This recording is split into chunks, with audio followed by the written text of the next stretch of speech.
বিজেপির গেরুয়া ঝড়ে যেন বিধ্বস্ত তৃণমূল আর দিদি মমতা ব্যানার্জি। বিজেপি যেন সব শক্তি দিয়ে নেমেছিল বাংলা দখলের লড়াইয়ে। সেই দিদি যার আপত্তির কারণেই বছরের পর বছর ঝুলেছিল বাংলাদেশের তিস্তা চুক্তি। বাংলাদেশের অভ্যন্তরীণ বিষয়েও বারবার মন্তব্য করে সমালোচনার মুখে পড়েছেন তিনি। প্রতিবেশী সুলভ আচরণের চেয়ে দাদাগিরির রাজনীতি যেন তিনি বেশি করেছেন বাংলাদেশের সাথে। আর এবার সেই দিদিকেই কলকাতা হাইকোর্ট চত্বরে শুনতে হলো চোর চোর স্লোগান।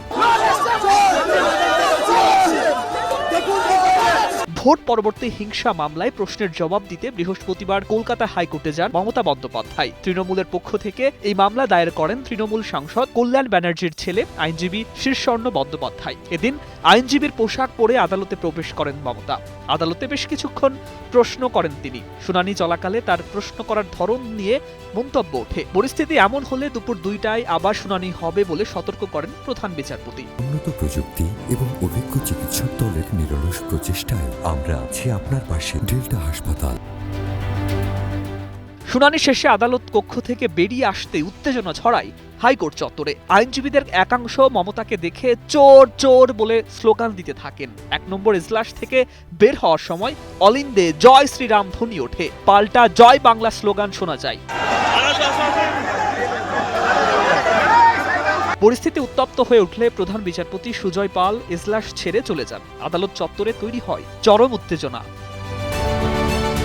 পরিস্থিতি এমন জায়গায় পৌঁছেছে যে মমতাকে সেখান থেকে বের করে আনতেই যথেষ্ট বেগ পেতে হয়। তৃণমূলের লিগ্যাল সেলের আইনজীবী ও পুলিশ তাকে ঘিরে নিরাপত্তা বলয় তৈরি করেন। ভিড়ের মাঝখান থেকে কোনো মতে বেরিয়ে গাড়িতে ওঠেন তিনি। আদালতের বাইরের এই দৃশ্য ঘিরে শুরু হয়েছে রাজনৈতিক আলোচনা। কারণ আদালত চত্বরে একজন প্রাক্তন মুখ্যমন্ত্রীকে ঘিরে এমন উত্তেজনা খুবই বিরল ঘটনা। ঘটনাটি নিয়ে পশ্চিমবঙ্গের রাজনৈতিক মহলে ব্যাপক চর্চা শুরু হয়েছে। এদিন আদালতে মমতা দাবি করেন এখনো ভোট পরবর্তী হিংসায় মানুষ খুন হচ্ছেন এবং বাড়িঘর ছাড়া করা হচ্ছে।